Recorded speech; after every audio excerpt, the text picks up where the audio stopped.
महाभारत की कथा में भीष्म पितामह और परशुराम के बीच हुआ युद्ध एक अद्वितीय और महत्वपूर्ण घटना है। यह न केवल धर्म और कर्तव्य के टकराव को दर्शाता है, बल्कि यह भी दिखाता है कि वचनबद्धता और नारी के अधिकार जैसे मुद्दे कितने संवेदनशील हो सकते हैं। यह युद्ध काशी की राजकुमारी अम्बा के सम्मान और विवाह के संबंधित विवाद के कारण हुआ। भीष्म पितामह अपने छोटे भाई विचित्रवीर्य के लिए काशी नरेश की 3 पुत्रियों अम्बा, अंबिका और अम्बालिका को स्वयंवर से बलपूर्वक उठाकर हस्तिनापुर ले आए। इस घटना को अक्षत्रिय धर्म के रूप में देखा गया, क्योंकि भीष्म ने अपनी प्रतिज्ञा के बावजूद अपने भाई के लिए यह कदम उठाया था। हस्तिनापुर पहुंचने के बाद अम्बा ने भीष्म को बताया कि वह पहले से ही साल्व से प्रेम करती है।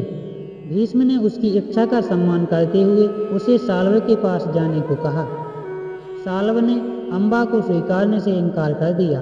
उसने कहा कि भीष्म ने अम्बा का अपहरण कर उनके सम्मान को ठेस पहुंचाई है, इसलिए अब वह उसे अपनी पत्नी के रूप में कभी नहीं अपना सकता।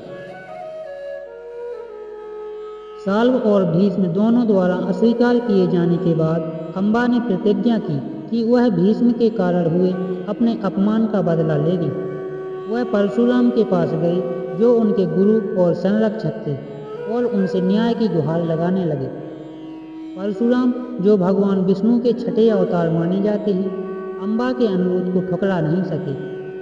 उन्होंने भीष्म को आदेश दिया कि वह अम्बा से विवाह करें। भीष्म ने स्पष्ट रूप से परशुराम के आदेश को ठुकरा दिया। उन्होंने अपनी आजीवन ब्रह्मचर्य और हस्तिनापुर की सेवा की प्रतिज्ञा का हवाला देते हुए कहा कि वह किसी भी परिस्थिति में अम्बा से विवाह नहीं कर सकते। भीष्म के इनकार से क्रोधित होकर परशुराम ने उन्हें युद्ध के लिए चुनौती दी। भीष्म ने विनम्रता से इस चुनौती को स्वीकार किया, क्योंकि वह परशुराम के शिष्य थे और अपने गुरु के आदेश की अवहेलना नहीं कर सकते थे। यह युद्ध कुरुक्षेत्र के मैदान में हुआ और लगभग 23 दिनों तक चला। परशुराम, जो 21 बार पृथ्वी से क्षत्रियों का नाश कर चुके थे, युद्ध में असीम शक्ति और अनुभव का परिचय दिया। भीष्म ने अपने गुरु के खिलाफ लड़ने के बावजूद कभी भी संयम नहीं खोया। युद्ध के दौरान दोनों ने दिव्यास्त्रों का उपयोग किया। भीष्म ने अपने ब्रह्मास्त्र के प्रयोग से परशुराम को परास्त करने का प्रयास किया। युद्ध इतने लंबे समय तक चला कि देवताओं ने हस्तक्षेप किया। उन्होंने परशुराम से कहा कि भीष्म को हराना असंभव है, क्योंकि वह भगवान शिव के आशीर्वाद से अमर हैं। परशुराम ने अंततः युद्ध रोक दिया। युद्ध का कोई निर्णायक अंत नहीं हुआ, लेकिन यह भीष्म की प्रतिज्ञा और परशुराम के संकल्प के बीच एक अनोखा संघर्ष था। युद्ध समाप्त होने के बाद भी अम्बा का बदला पूरा नहीं हुआ। उन्होंने घोर तपस्या की और भगवान शिव से वरदान प्राप्त किया कि वह अगले जन्म में भीष्म के विनाश का कारण बनेगी।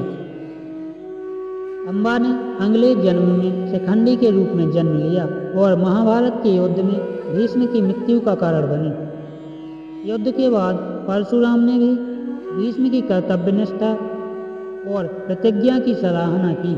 हालांकि वह अम्बा के न्याय की रक्षा नहीं कर सके, परशुराम ने भीष्म के सिद्धांतों का आदर किया।